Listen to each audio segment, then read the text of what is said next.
129 ক্রীড়াবিদ পেলেন বিশেষ সম্মাননা ও ক্রীড়া কার্ড। এতে তারা মাসে পাবেন 1 লাখ টাকা করে ভাতা। আর কার্ড তুলে দেন প্রধানমন্ত্রী তারেক রহমান। তেজগাঁওয়ে নিজ কার্যালয়ে ক্রীড়াবিদদের সম্মাননা তুলে দিয়ে সরকার প্রধান জানান, 30 এপ্রিল সিলেট থেকে 7টি খেলা দিয়ে শুরু হবে নতুন কুড়ি স্পোর্টস। এ সময় নারী ফুটবলারদের জন্য আলাদা মাঠের ব্যবস্থা করা হবে বলেও জানান তারেক রহমান। বলেন, বিশেষ চাহিদা সম্পন্ন ব্যক্তিরাও যাতে খেলাধুলায় অংশ নিতে পারে সে ব্যবস্থাও করবে সরকার।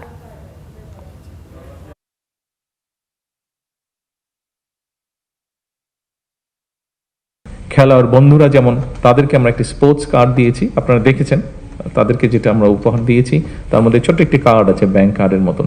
খেলাধুলাকে পেশা হিসেবে নিয়ে একজন খেলোয়াড় যাতে অর্থনৈতিকভাবে অনিশ্চয়তার মধ্যে না থাকেন, সে লক্ষ্যেই কিন্তু বর্তমান সরকার খেলোয়াড়দেরকে ধারাবাহিকভাবে আমরা যে একটা সুনির্দিষ্ট নীতিমালার ভিত্তিতে আমরা একটা সাম্মানিক কাঠামোর আওতায় আনার কাজটি বাস্তবায়ন আজকে শুরু করেছি। 30 এপ্রিল সিলেট থেকে আমরা শুরু করতে যাচ্ছি নতুন করে স্পোর্টস, এবং একই সাথে ইনশাল্লাহ এটা সারা দেশে শুরু হবে।